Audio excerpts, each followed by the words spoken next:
Good morning students. जैसा कि कल मैंने आपको पढ़ाया था कंपनी का मतलब क्या होता है, कंपनी के डेफिनेशंस के बारे में बताया था, कंपनी किस एक्ट के द्वारा बनाई गई होती है, किस एक्ट में उनका निर्माण होता है, वो आपको बताया गया था। कंपनी की क्या क्या विशेषताएं होती है उनके बारे में बताया गया था। वैसे ही आज हम पढ़ते हैं टाइप्स ऑफ कंपनी, कि कंपनी की कितनी टाइप्स की होती है कंपनी। तो चलिए स्टार्ट करते हैं आज का सेक्शन। जैसा कि आप देख रहे हो, on the basis of liability. तो मैं आपको एक बात बता दूं, कंपनी होती है अलग अलग बेसिस पे, जिसमें आपको मेन है 2 टाइप्स की कंपनी। एक तो होती है लाइबिलिटी के अकॉर्डिंग, एक होती है नंबर ऑफ मेंबर के अकॉर्डिंग। यानी on the basis of liability और on the basis of number of member. तो पहले हम पढ़ते हैं लाइबिलिटी के अंडर में, कि लाइबिलिटी के अंतर्गत कौन कौन सी कंपनी आती है या कौन कौन सी कंपनी के टाइप है। इसमें से पहला आता है कंपनीज लिमिटेड बाय शेयर, यानी अंशों द्वारा सीमित कंपनी, जिसमें मेंबर्स अपने अंशों तक, अपनी जो भी उन्होंने अंश खरीदे हैं वहीं तक उनका दायित्व होता है। दूसरी आती है कंपनी लिमिटेड बाय गारंटी। इसके अंतर्गत होता है कि इन जो कंपनी के जो सदस्य होता है उनका दायित्व कंपनी के समापन के समय जो उन्होंने अंशदान के वचन दिया है, यानी उन्होंने जितनी गारंटी दी है वहाँ तक उनका दायित्व, उनकी लायबिलिटी होती है। ऐसे ही तीसरी होती है कंपनी अनलिमिटेड लायबिलिटी वाली, अनलिमिटेड कंपनी। इसमें असीमित दायित्व वाली कंपनी होती है जिसका कोई दायित्व सीमित नहीं होता। आइए आगे देखते हैं basis of number of member. इसमें आती है एक पब्लिक कंपनी, एक आती है प्राइवेट कंपनी, एक आती है 1 पर्सन कंपनी OPC। अब इनकी डेफिनेशन के बारे में जानते हैं कि इनके अंतर्गत क्या क्या बातें आती है। तो पहले थी अपनी कंपनी लिमिटेड बाय शेयर, जो कि on the basis of liability के अंतर्गत आती है।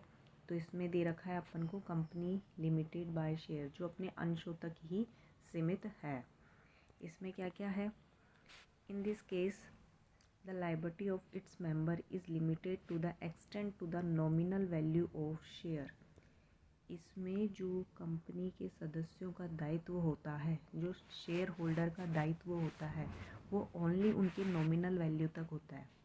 तो नॉमिनल वैल्यू क्या होती है, जैसे कि माना कंपनी ने 10,000 शेयर है और एक की प्राइस कितनी है 10 रुपये। तो ये जो 10 रुपये आपको शो हो रहा है ना, ये क्या है, उसकी नॉमिनल वैल्यू है, जिस पे कंपनी अपने शेयर इशू कर रही है। कितने रुपए पे कर रही है, 10 रुपये पे। तो इससे मेंबर्स का दायित्व इस 10 रुपये तक है, कि अगर कंपनी शेयर होल्डर ने अगर ये 10 रुपये पे कर दिए, 10 रुपये 10,000 शेयर के हिसाब से 1,00,000 रुपये अगर उसने पे कर दिए हैं, तो शेयर होल्डर का अब कोई दायित्व नहीं है कंपनी के लिए। If a member has paid full amount of share, अगर कंपनी ने शेयर का जितना अमाउंट बनता है अगर वो पे कर दिया है, there is a no liability, तो शेयर होल्डर की अब कोई लायबिलिटी नहीं है। On this part whatsoever may be for the डेप्ट। अब कोई चाहे कंपनी का ऋण कितना ही हो, कंपनी के डेप्ट कितने ही हो, शेयर होल्डर का कोई दायित्व नहीं है। ही नीड नॉट पे अ सिंगल पैसा फ्रॉम हिज प्राइवेट प्रॉपर्टी। तो जो शेयर होल्डर होता है वो अब सिंगल पैसा यानी 1 रुपये भी अपनी तरफ से अपनी प्राइवेट प्रॉपर्टी में से देने के लिए लायबल नहीं है, कोई आवश्यकता नहीं है, कोई नीड नहीं है उसे। हालांकि if there is a liability involve, अगर आपकी कोई लायबिलिटी बनती भी है its can be enforce during the extend, अगर कंपनी अगर अस्तित्व में है तब बनता है, या as well as during the wind up, अगर कंपनी का समापन हो रहा है उस दौरान कोई अगर दायित्व होता है तो वो वहाँ पे कवर किया जाता है। तो ये तो था हमारे अंशों द्वारा सीमित दायित्व। इसमें आपको समझ में आया कि इसमें क्या समझाया गया था कि कंपनी का दायित्व कहाँ तक होता है, ओनली जितनी उन्होंने नॉमिनल वैल्यू क्या कर दी हो, पे करी हो, वहीं तक ही होता है और कोई इनकी लायबिलिटी नहीं होती। अब दूसरा हमारा है कंपनी लिमिटेड बाय गारंटी, कि उन्होंने जितनी गारंटी ली है उसने तक वह शेयर होल्डर लाइबल होते हैं, उससे ऊपर वो लाइबल नहीं है। आइए पढ़ते हैं इसके बारे में।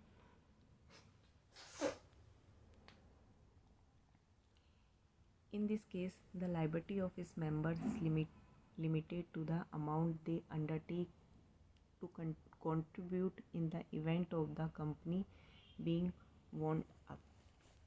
इसमें कहा गया है कि मेंबर्स की जो लायबिलिटी है, शेयर होल्डर की जो लायबिलिटी है वो लिमिटेड होती है।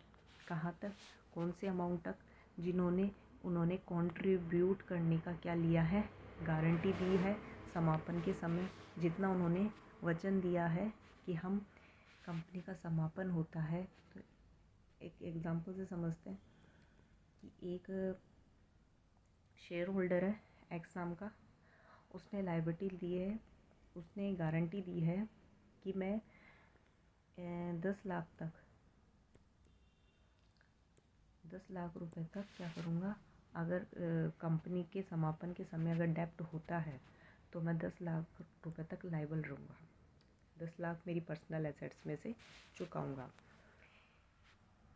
Thus, the liability of the member will arise only in the event of winding up। ये लाइबिलिटी कब उत्पन्न होगी, कब राइज होगी, जब कंपनी का क्या हो रहा हो, वाइंडिंग हो रही हो, समापन हो रहा हो, तभी ये लाइबिलिटी उत्पन्न होएगी, राइज होएगी, अन्यथा वो लाइबल नहीं होगा। अगला है इसमें अनलिमिटेड कंपनी। अनलिमिटेड कंपनी क्या होती है, असीमित कंपनी, यानी इसका नाम से ही पता चल रहा है कि क्या दायित्व उत्पन्न होगा इसका। When there is no limit, कोई लिमिट नहीं है इसकी, on his liability, इसका जो भी दायित्व है वो सीमित नहीं है। जो भी मेंबर्स हैं, शेयर होल्डर्स हैं, the company is called an unlimited company. ऐसी कंपनी को क्या कहा जाता है, अनलिमिटेड कंपनी कहा जाता है। When the company's property is not sufficient to pay off its डेब्ट, अगर मान लो कंपनी के डेब्ट बहुत ज़्यादा हैं और कंपनी के पास जो प्रॉपर्टी है वो कम है, जैसे कि आप एग्जांपल से समझो, कंपनी के जो डेब्ट है वो मान लिया अपन ने 10 लाख का है, और कंपनी की जो पर्सनल प्रॉपर्टी है, पर्सनल प्रॉपर्टी वो अपनी 6 लाख ही है।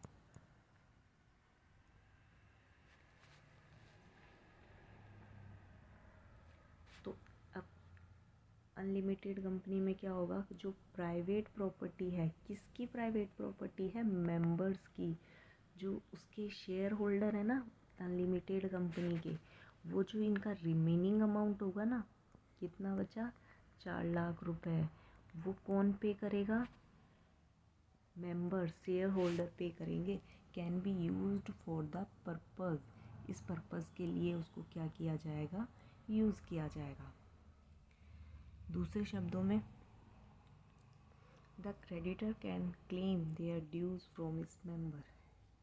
इसमें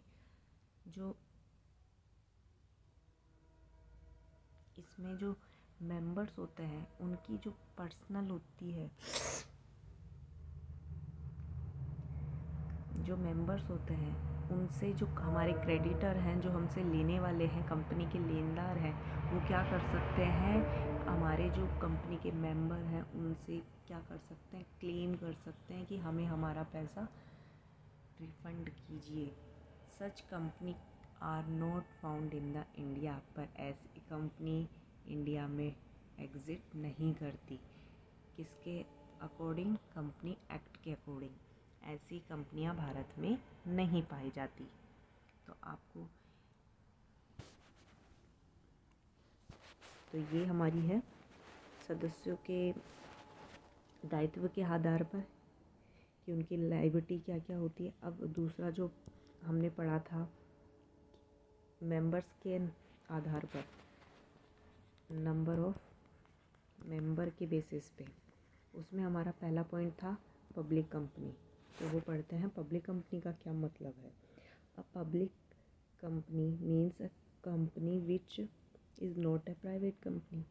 वह कंपनी जो कि प्राइवेट कंपनी नहीं है, निजी कंपनी नहीं है, वो कंपनी क्या होगी? पब्लिक कंपनी होगी। अगला, is a company which is not a subsidiary of A private company. वह कंपनी जिसकी कोई सहायक कंपनी, सब्सिडरी कंपनी यानी उसकी सहायक, किसी भी प्राइवेट कंपनी उसकी कोई सहायक कंपनी नहीं है, प्राइवेट नहीं होनी चाहिए, वह कंपनी क्या कहलाती है? पब्लिक कंपनी कहलाती है, यानी सार्वजनिक कंपनी कहलाती है। अब इसमें एक चीज़ और पढ़ लेते हैं हम कि पब्लिक कंपनी में कितने मेंबर्स होते हैं। पब्लिक कंपनी में मेंबर्स की बात की जाए तो मिनिमम कितने मेंबर होने चाहिए? 7।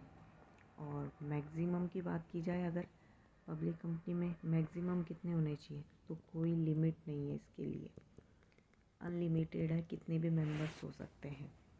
और अगर डायरेक्टर की बात की जाए, एक पब्लिक कंपनी में कितने डायरेक्टर होने चाहिए, तो 3 to 15 डायरेक्टर हो सकते हैं। 3 से 15 तक डायरेक्टर हो सकते हैं अपनी पब्लिक कंपनी में। अब बात करते हैं प्राइवेट कंपनी की। A private company is one which bytes article of association. जो वह कंपनी प्राइवेट कंपनी होती है जो इन अनुच्छेदों को या इस आर्टिकल्स को फॉलो करती है। उसमें पहला है restrict the rights to transfer its share, यानी प्रतिबंध अपने अंशों के ट्रांसफ़र के जो अधिकार होते हैं उसको क्या करती है? रोक लगाती है, यानी उसमें प्राइवेट कंपनी में शेयर आप ट्रांसफ़र नहीं कर सकते। सेकंड है private company must have at least 2% expect in case of 1% company. Private company में क्या होता है? अगर 1% कंपनी को छोड़ के, जो भी हम पढ़ेंगे अगला नेक्स्ट OPC, 1% कंपनी को छोड़ के इसके जो सदस्यों की संख्या होती है वो मैक्सिमम कितनी हो सकती है? मिनिमम कितनी हो सकती है? 2%। जैसे हमने पब्लिक कंपनी में पढ़ा था कि पब्लिक कंपनी में कितने होते हैं? मिनिमम 7। तो प्राइवेट कंपनी में कितने होते हैं? मिनिमम 2% हो सकते हैं। और अगर मैक्सिमम की बात की जाए, limit the number of its member 200, यानी मैक्सिमम की बात की जाए तो कितने हो सकते हैं? 200 मेंबर्स हो सकते हैं। एक्सक्लूड इट्स एम्प्लॉइज़, इसके कर्मचारियों को छोड़ के, यानी कर्मचारी के अलावा कितने मेंबर्स हो सकते हैं? 200 मेंबर्स हो सकते हैं। और अगर इनके डायरेक्टर की बात की जाए कि कितने डायरेक्टर होने चाहिए, तो एक प्राइवेट कंपनी में डायरेक्टर की संख्या होती है 2 से 15 के बीच में, यानी 2 से 15 के बीच में डायरेक्टर हो सकते हैं। ऐसी प्राइवेट कंपनी शेयर, एक बात और, प्राइवेट कंपनी जो होती है हमारी वो शेयर इशू नहीं कर सकती, ये शेयर इशू नहीं कर सकती है और ना ही शेयर्स को क्या कर सकती है। तो अगर इशू नहीं कर सकती तो उन्हें ट्रांसफ़र तो क्या करेगी? तो पर्सन कंपनी OPC, इसके बारे में पढ़ते हैं। कंपनी एक्ट सेक्शन 262 के अकॉर्डिंग डिफाइन किया गया है कि ओपीसी क्या होती है। Company which has only one person of as a member के तौर पे सिर्फ कितना पर्सन होंगे, ओनली वन पर्सन होंगे। Rule 3 of the companies incorporation rule 214 provide that, इसमें बताया गया है कि कंपनी नियम 2013 के नियम 3 के अनुसार वो कंपनी वन पर्सन कंपनी होगी जो कि only a natural person being an Indian citizen. पहली बात तो वो क्या होना चाहिए, नेचुरल पर्सन। सेकंड है कि वो क्या होनी चाहिए, इंडियन सिटीजन में होना चाहिए, यानी भारत का निवासी होना चाहिए। ये कंपलसरी है कि वो क्या होना चाहिए, जो एक मेंबर है वो क्या होना चाहिए, भारत का निवासी होना चाहिए। उसकी रेजिडेंट इन द इंडियन, वो इंडिया में रेजिडेंट यानी निवासी होना चाहिए इंडिया का। फ्रॉम वन पर्सन कंपनी, वह व्यक्ति, या फिर ऐसा कहा जाए कि वह व्यक्ति कंपनी इस ओपीसी को स्थापित कर सकता है जो भारत का नागरिक होगा और भारत में क्या करता हो, निवास करता हो। सेकंड पॉइंट है its can not carry out non banking financial investment activity. वो जो इस प्रकार ये कंपनी है वन पर्सन कंपनी, वह गैर वित्तीय, गैर बैंकिंग फाइनेंशियल इन्वेस्टमेंट में कार्य नहीं करेगी, यानी नॉन बैंकिंग एक्टिविटी का पार्ट नहीं होगी। It's paid up share capital is not more than 50 lakh. इसकी जो पेड अप कैपिटल होती है वो 50 लाख से ज़्यादा नहीं होगी, मोर देन नहीं होगी। अब पेड अप कैपिटल क्या होती है वो आगे पढ़ेंगे जब हम टाइप्स ऑफ कैपिटल पढ़ेंगे। तो अभी तो आप ये समझिए कि पेड अप कैपिटल, उसकी जो प्रदत्त पूंजी होगी वो क्या 50 लाख से ज़्यादा की नहीं होगी। फोर्थ पॉइंट है इट्स एवरेज एनुअल टर्नओवर। इसका जो